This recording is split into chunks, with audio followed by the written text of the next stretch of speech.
ማኪባሚ ሚዲያ የተለያዩ አዝናኝ ፕሮግራሞችን፣ ፖለቲካዊ፣ ኢኮኖሚያዊ፣ ማህበራዊ ፕሮግራሞችን የሚያገኙበት ምርጥ ቻናል ማኪባሚ ሚዲያ። ቻናሉን ሰብስክራይብ በማድረግ ቤተሰብ ይሁኑ። ሼር ላይ ኮሜንት ማድረግዎን አይርሱ። ማኪባሚ ሚዲያ። ሰላም ቤተሰብ እንደምን አላችሁ? ዛሬ ደግሞ ጉድ የተባለውን ይዤላችሁ መጥቻለሁኝ። ላይክ ሼር እያደረጋችሁ ገባ ገባ በሉ። እሱም ደግሞ እንግዲህ ልጅ እናቱን በእንደዚህ አይነት አሳሳም ስስማት ነውና ያየሁት። ይሄ ነገር እንዴት ነው?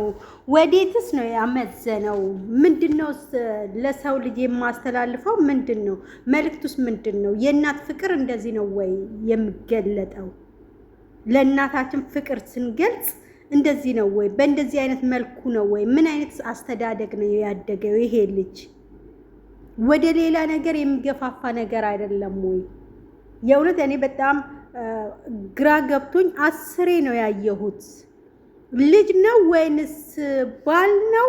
ምንድን ነው? እንግዲህ እናቴ ብሎ ነው ያየሁት ይመስለኛል። አይኔ ነው ወይንስ ምንድን ነው? እስኪ ተመልካቹ ይመልስልኝ ይሄ ነገር ማለት ነው። እንደዚህ አይነት እኔ እንጃ። አይ በጣም ገርሞኛል። ለእናቶቻችን ፍቅር እንገልጻለን። አዎ ፍቅር ግለጹ ለእናቶቻችን። በጣም ክብር ይገባቸዋል ለእናቶቻችን። ግን በእንደዚህ አይነት መልኩ ደግሞ በጣም ያስጠላል፣ ነውር ነው፣ በጣም ከባድ ነው። እንዴት ነው እንደዚህ የሚደረገው? ምን አይነት አስተዳደግ ነው ያሳደጉት? አዎ ልጆቻችን የሆነ ህፃን ሆነው አንዳንድ ጊዜ የሚሳሙበት ጊዜ አለ።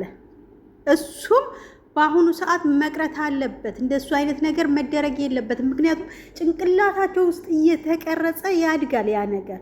ይሄ በዛ ውስጥ የተቀረጸ ይመስለኛል። ይሄ ልጅ ግን ከልጅነቱ አስለመዱት። ከዛ ሳድግም በዛው አይነት ነገር አደገበት።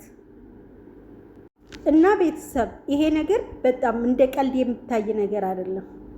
ልፈምስ ብሎ ነው ወይንስ ምን በማሰብ ነው? መፈመስም በእንደዚህ አይነት ነገር ሊሆን አይችልም። ይሄ ነገር ሳይቃጠል በቅጠል እንደሚባለው ሁሉ ይቁም። እንደዚህ አይነት ነገር ልጆች የምታረጉትን ነገር አሳውቁ። ወደ ሚዲያ ማምጣቱስ ምን አስፈለገው? በጣም ከባድ ነው፣ በጣም አስቀያሚ ነውና በተቻላችሁ መጠን